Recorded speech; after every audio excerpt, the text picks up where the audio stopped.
Hi everybody, I'm the Raging Rabbit, and this is my first YouTube video. Before it starts, I just wanted to say that this particular young feminist I'm critiquing in the video doesn't seem particularly mean or dumb or anything like that, but don't let her cheery disposition keep you from hearing what she's actually saying. The ideology she's pushing for is absolutely insidious, and it should be called out. Also, I wanted to note that because this is my first YouTube video, I made some editing mistakes. There may be a clip that's out of order, and I cut the video I'm critiquing about half a second too short every time I made a cut. I'll avoid that in the future, but it won't affect your ability to hear everything. So in case you hadn't noticed from the general sense of indignant outrage that I think comes across a lot on this channel, I'm a bit of a feminist. Okay, well, there you go. This is not a parody, and she is not joking. Just straight up honesty right there. Refreshing. I do try and intersperse said indignant outrage with like room tours and stuff because I don't want you to think I have some kind of rage issue.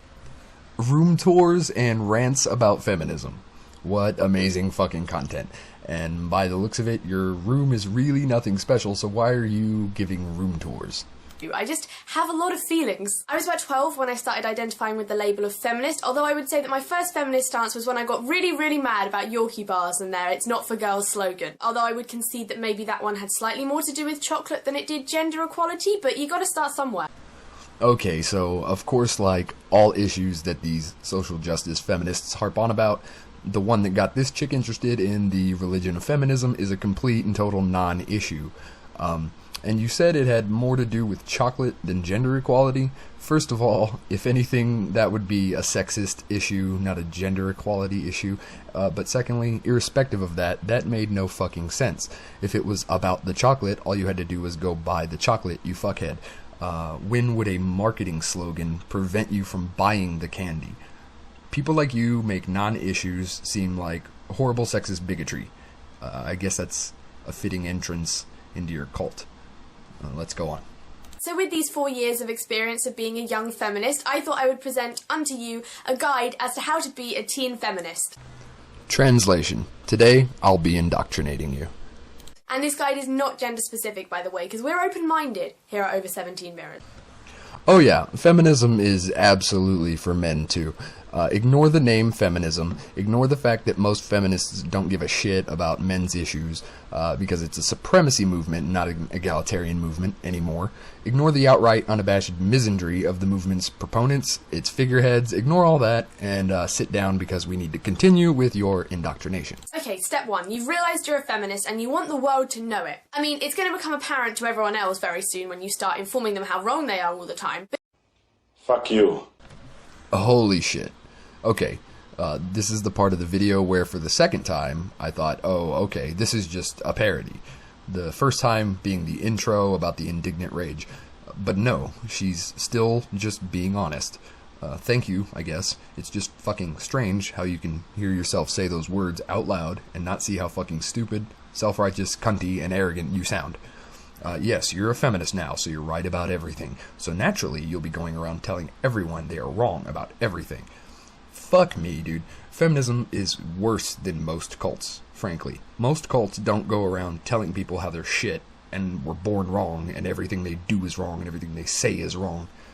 God damn it.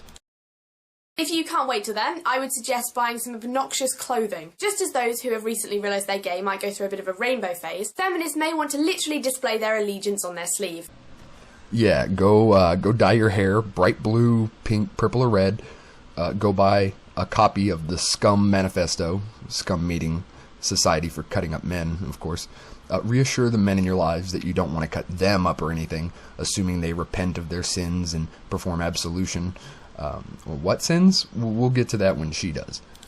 Boom. Okay, step 2. People know you're a feminist now, so you need to make sure you're up to date on the lingo. Patriarchy. A system of society or government where men are generally favoured.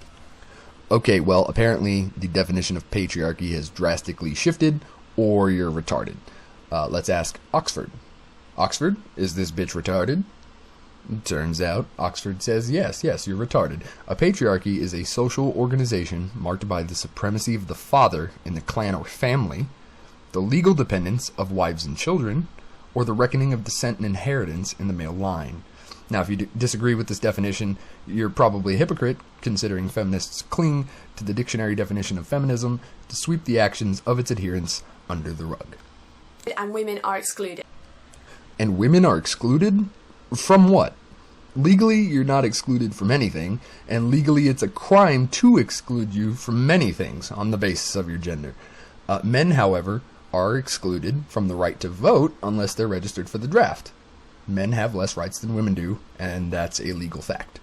Slut-shaming. Undermining and attacking a woman for displaying her sexuality.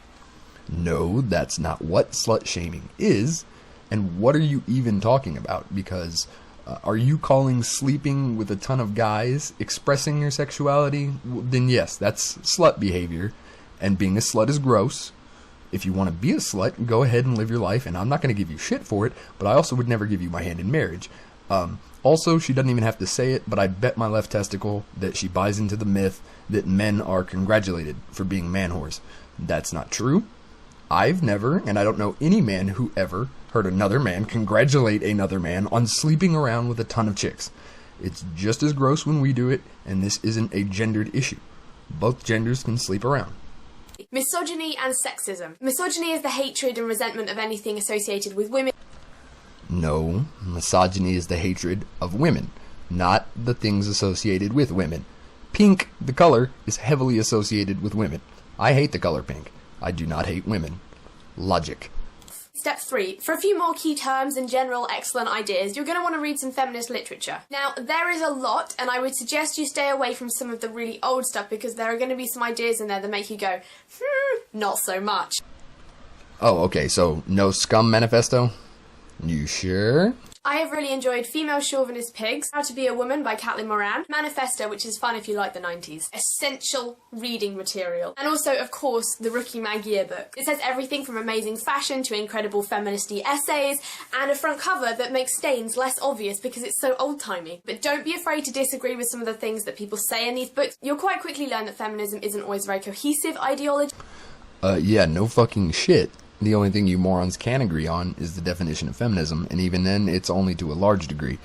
But it is still so much that I can fucking recite it relatively well from heart. Feminism is a movement pushing for social, political, legal, and economic rights for women equal to men. The problem is that the actions of feminists and the definition of feminism don't match up.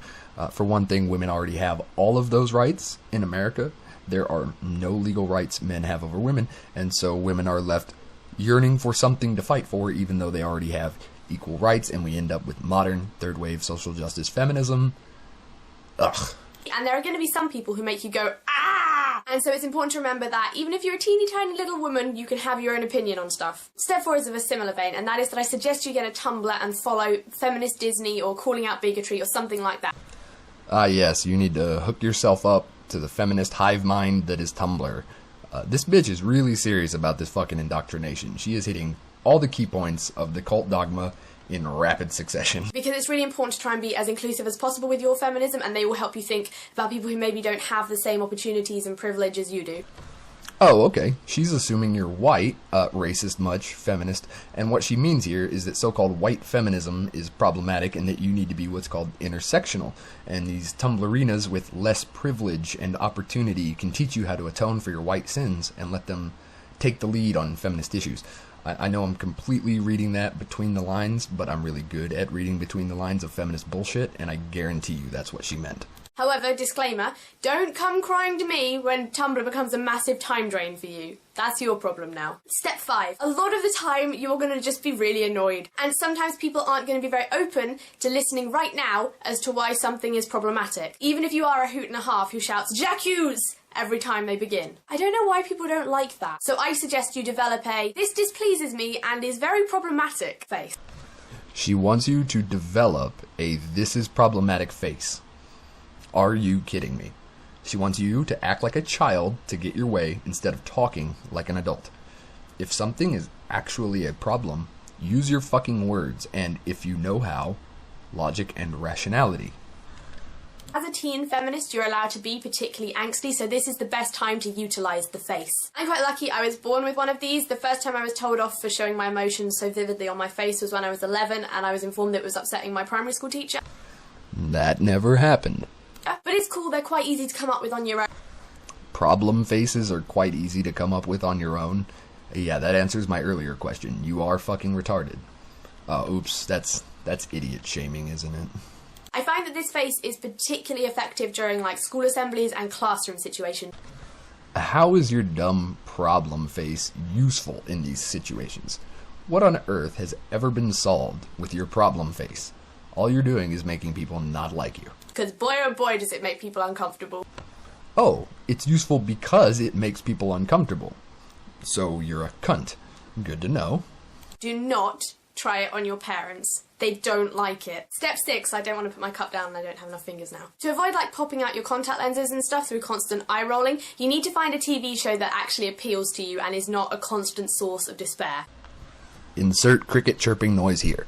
I chose 30 Rock and Buffy, which makes me feel almost as cliched as the time I realised that I actually did find out what periods were through reading Are You There, God? It's Me, Margaret. I'm an underbite away from a sitcom character. Obviously nothing's perfect and you can enjoy things that are kind of crappy, but it's also nice to sit back with something that doesn't disappoint you that often. Step 7. It's really easy to have a nemesis when you're a teenage feminist. Like, you're gonna have to learn the plural of nemesis because the number's gonna grow. And it can be pretty easy to just waste the day, like putting people on your list of people who you would like to trample. Yes, when you join our cult, you're going to make lots of enemies. This ideology is going to make you look at your fellow human beings and want to trample them when you didn't before. This is completely healthy. Nothing to worry about. Tina Fey, Amy Poehler, Grimes. Yes, I know who Grimes is. Cool kid right here. And even some less famous people like Cheska Lee or Hailey G. Hoover, Tyrannosaurus Rex, Roseanna, who always stand up for the things. All of the things. The final step is that you don't have to stop doing things you like now just because you think they're not feministy enough. Why would anyone fucking think this? You understand the words coming out of your own mouth, right? You're admitting that feminism is such an invasive and all-encompassing thought virus that people will not even want to do their old favorite things because they're not feministy? Do we need any more proof that feminism is a cultic religion? If non-theistic thought systems like Buddhism get to count as a religion, then this is a fucking religion.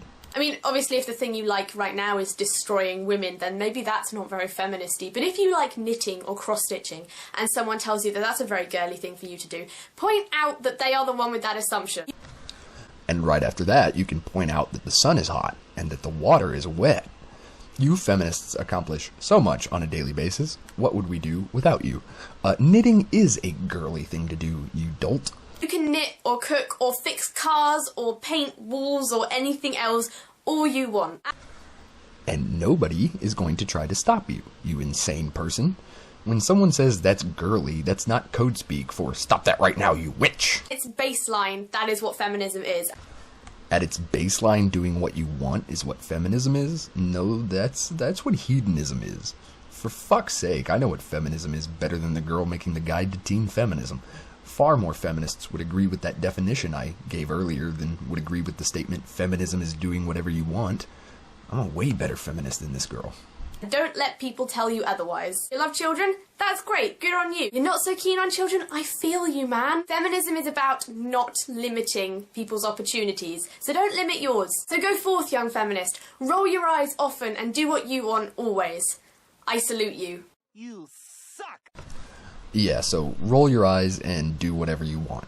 Apparently, that's what this girl believes feminism is, and that's what you should believe and do too. So let's recap your indoctrination. You're a feminist now, which means you should do whatever you want.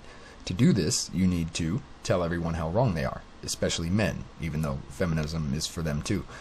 You need to get some feminist clothes and dye your hair. You need to get some feminist books and do a little self-indoctrination homework. You need to learn feminist buzzwords so you can learn the language of the cult. You need to get a Tumblr.